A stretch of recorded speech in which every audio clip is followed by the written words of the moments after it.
Email na lang. Another na lang. Ilan yung inyong clients? IT. Ilan yung IT clients natin? Ilan? For the LGU initiative, more than 100. More than 100. For Okay. sa Of DepEd. the more than 100 IP clients, yun yung agtas nyo, no? Yes, ma'am. Oo. How many of them third literate na? In 2009, for the latest, almost 15. 50 individuals or 50%? Individuals. So it is 50% still, no?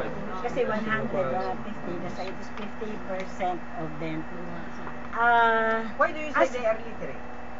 They can already write the name, and then some of them Registered voters. registered voters. Registered. In terms of the basic literacy thing, you know, but in terms of their own livelihood, in terms of their own When they behavior, travel, mabasa na nila yung babayarin nila sa tickets na binibigay ng buses ko lang. In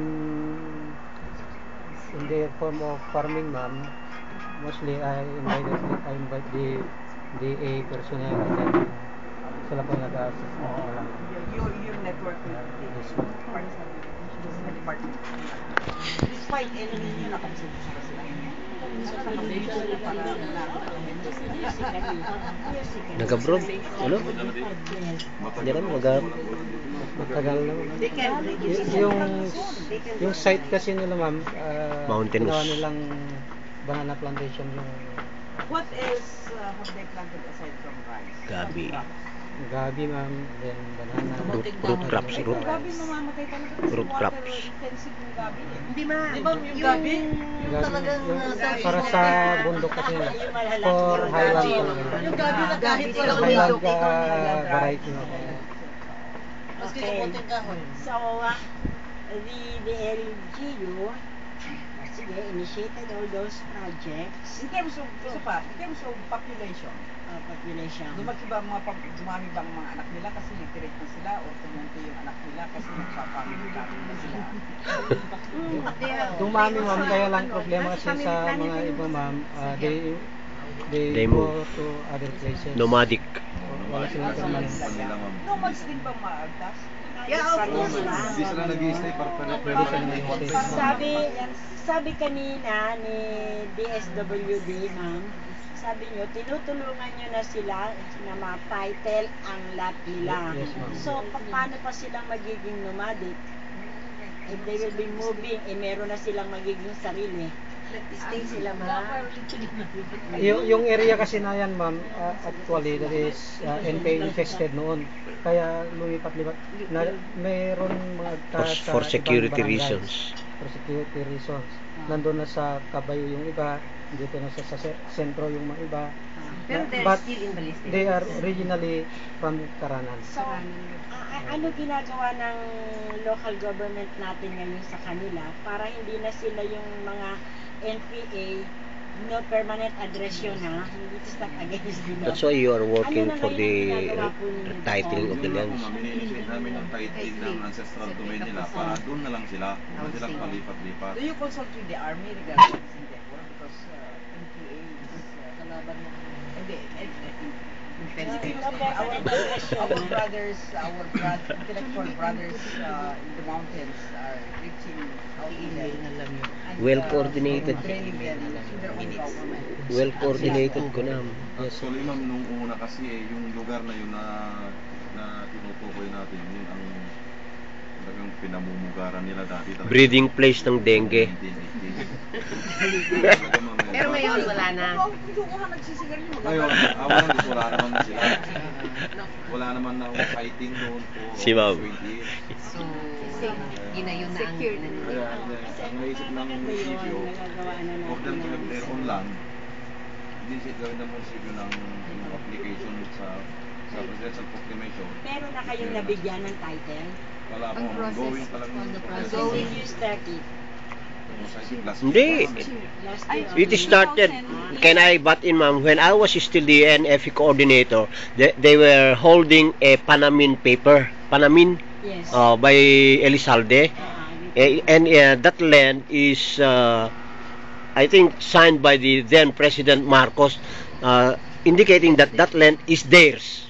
What we did is we went to the land sa Sanchez, ano yun? And verified yung document na hawak-hawak nila. Unluckily, nung nagkabagyo, that document which was placed on a tube of a bamboo tube, they lost it. But there is a copy in your archive. Probably, and that's siguro ang ginagawa ng local government to find out and to search, to dig out kung meron yon. And definitely, I suppose that land is theirs. The question is, my question now is, we were there for an ocular visit to see. Siguro, parang aspect of your own investigation, whether true or not yung sinasabi nila. So you visited them. Wala bang nakitang encroachers na katulad natin doon sa Peruvi? Wala yung conflict, wala ka? There was a problem. A certain person was claiming that that land was his. But very insistent sila, it's ours because of the document that they were holding then, ma'am. So, alam ng government pa rin. Yes, of course, yes. Oh, until such time that we have forwarded the problem to the local government, and that's why they are now working for the titling of that land for them. Actually, tumutulong ko sa amin ng simbahan kung kaya. Holy Cross. Mention with Father Cortez. Yes. Tumutulong ko sila. Very good na meron kayong kasamang NGO na religious group. Marami nga akong alaga ngayon si Father Cortez na mga Agtas. Scholars. If you find time, we can visit them. What other non-government organizations have come to protect citizens? The Rural Improvement Club, RIC. Mga civic society. Yung rural improvement club namin, ma'am, kaya lang, ang binibigyan na rin minsan yung ano lang, yung assistant nila sa training, yung library training. The reason why I ask you that is siya representing NGO. Kaya lalong put more teeth to NGO participation in this development efforts. In addition for the NGO, ma'am, even senior citizens also are given. Yes. And we also have the Alumni Association of Holy School here, ma'am, support giving relief to the Agtas. Baliceros High School. Balester, National Ay, yung private school. Yung private, ma'am. Ay, yung private school. Lasso. Yung alumni. Relief goods. Mas marami silang NGOs pala. Ano pa? Okay? Ako na, nasa tulad. Puro po yung ano lang. Yung support of the legislative support. Ano bang wala bang problema when it comes to legislative support? Executive and the legislative branch. Wala naman po sa my experience, hindi po kami nagkakaproblema tungkol sa budget.